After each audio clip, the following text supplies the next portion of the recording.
Welcome to the third part on the poem Bayonet Charge by Ted Hughes. This time we're focusing on the language, structure and form of the poem. I'd like you now to pause the video and spend 20 minutes or so reading your appropriate reading book and then turn the video back on. Before we study the poem in the language, structure and form, we need to be aware of some of these phrases and some of these techniques and what they mean. So I'd like you to spend some time now writing a definition for each technique relating to poetry, and you can use an online dictionary, and then restart the video. So the terms that we need to be aware of for this lesson are adverbs, which are words used to describe adjectives or verbs.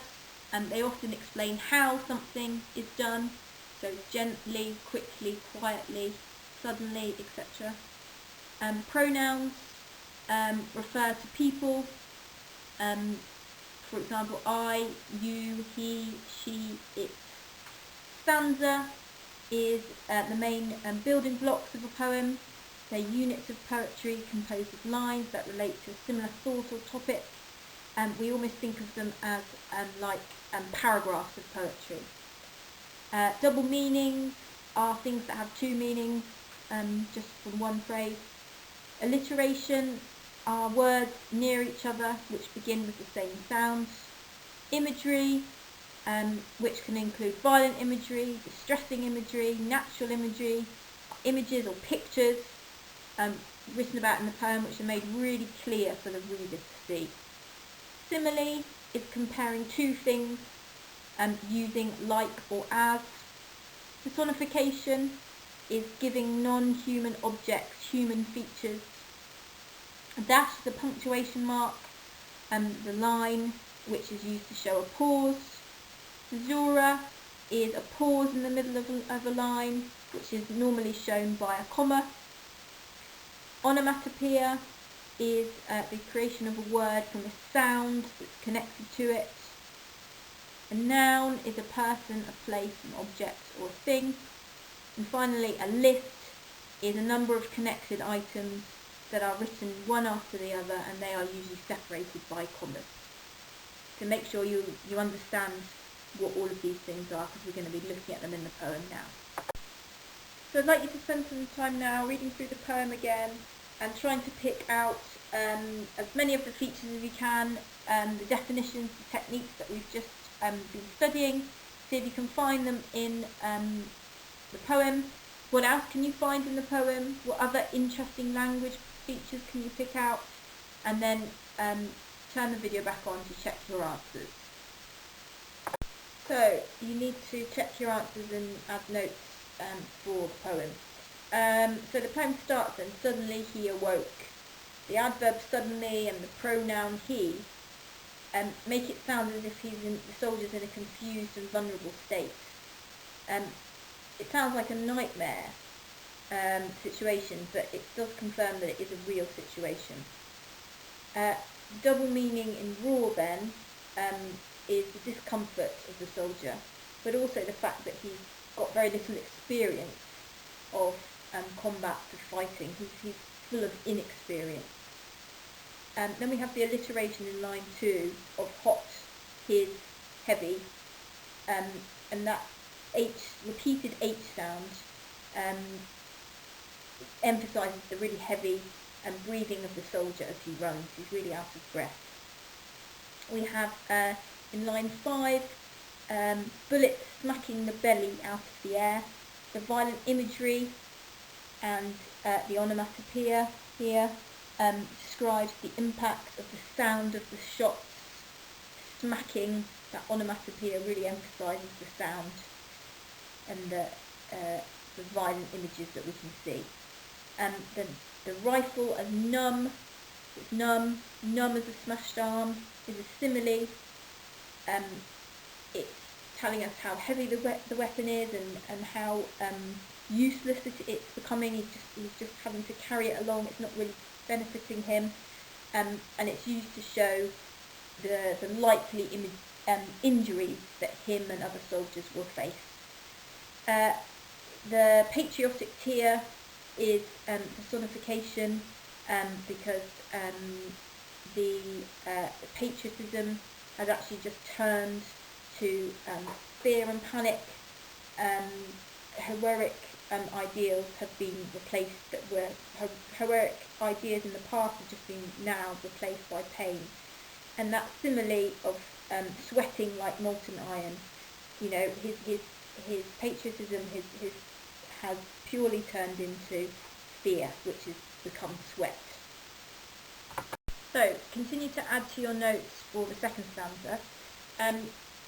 So we have, then he almost stopped, which is followed by a dash, that punctuation mark. And this pauses the action, and it makes us as readers pause and focus on the soldier, and the soldier wondering why he's actually there. What is it that he is actually fighting for? The alliteration in cold clockwork emphasises the soldier's insignificance. He is out of, he's got no control, he's got lack of control. And the cold is those in charge, the government, the military officials, who really don't care about the individual soldiers. They don't care about the worth and the feeling of those individual soldiers. Then we have in line 4 the simile, like a man who has jumped up in the dark and runs listening between his footfalls for the reason of his still running. So this simile, makes it sound as if it's somebody who's blind and irrational, and there's no rational reason given for this soldier, for them fighting. Why are they there? They're really questioning it. And the caesura in the last line there ends this period of thinking about why he's there and what he's doing, and really brings him back to reality. The caesura there is the full stop in the middle of the line. The fact that he's statuary, the noun statuary there, it's as if the soldier has turned to stone in confusion. And then the onomatopoeia, shot slashed, which is also alliteration, is the the shot slash, the sound they're making, the speed of the bullets and their intensity. So make sure you add these things to your notes. So continue to take some notes now for the third stanza of the poem. So we have that image of the yellow hair that rolled like a flame. That rolled like a flame is a simile which emphasises the hair's frantic movements and hints at the danger that the soldier is in. Crawled in a threshing circle is distressing imagery, everything's out of control.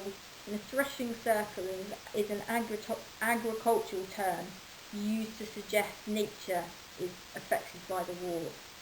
And indeed, again, on the fourth line, we have that green hedge, we have the natural imagery, which contrasts the natural imagery, the idea of nature there, contrasts with the violence and the terror of war.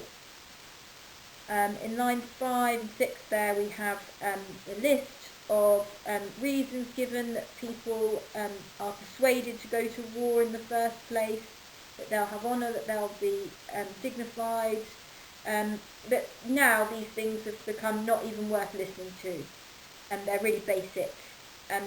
It's attacking people out of desperation and not moral principles. And then we end the poem with his terror's touchy dynamite. The alliteration there shows that the soldier has become a weapon rather than a human being, and they are driven purely by their terror. So make sure you add these things to your notes.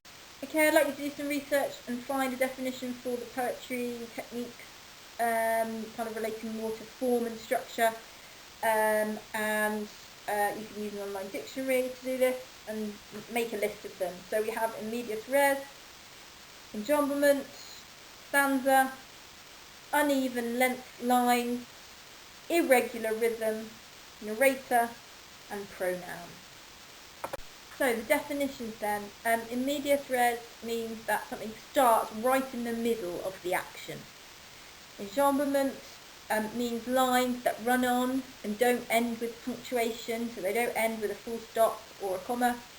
They're not end stop, they run on. Stanza, again, is the main building block of a poem. We think of it as like a paragraph in a poem. Uneven line length, this means that each line has a different number of syllables or beats or sounds in it.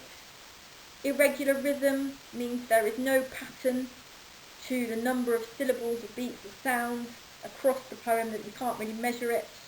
The narrator is the speaker in the poem, and a pronoun refers to people, such as I, you, he, she and it. So just some ideas now about the structure of the poem. The poem uses lots of enjambment, so lots of lines that run on and don't have punctuation to show that kind of continued thought. It starts in medias res, so it starts right at the beginning of the action. There's no build-up, with taken right to the action. It covers the soldier's movements and thoughts over a short space of time. The first stanza, the first section, sees the soldier acting on instinct, but time seems to stand still in the second stanza, and the soldier finally begins to think about his situation. In the final stanza, he gives up his thoughts and ideals and seems to have lost his humanity. You can add those things to your notes now. Ideas about form now. The poem has uneven line lengths, which creates an irregular rhythm, which mirrors the soldier struggling to run through the mud. The narrator uses the pronoun he, rather than giving the soldier a name, giving him an identity. He is very much kept anonymous. We don't know who he is. It suggests that he's a universal figure, and so this poem therefore could represent any soldier. It's not necessarily one specific person, it could be anyone. All these soldiers are going through similar things. So add this to your notes. So finally, I'd like you to pick out two key moments from the poem and explain how those moments use language, so words, word types, techniques, and why those things are important. I've started you off with an example that's incomplete on the side. The soldier is driven purely by the fear, which is seen when it says his terrors touchy dynamite at the end of the poem. The alliteration suggests. So pick out two key moments from the poem, use a quote and explain what the language is like in that quote. Thank you, well done.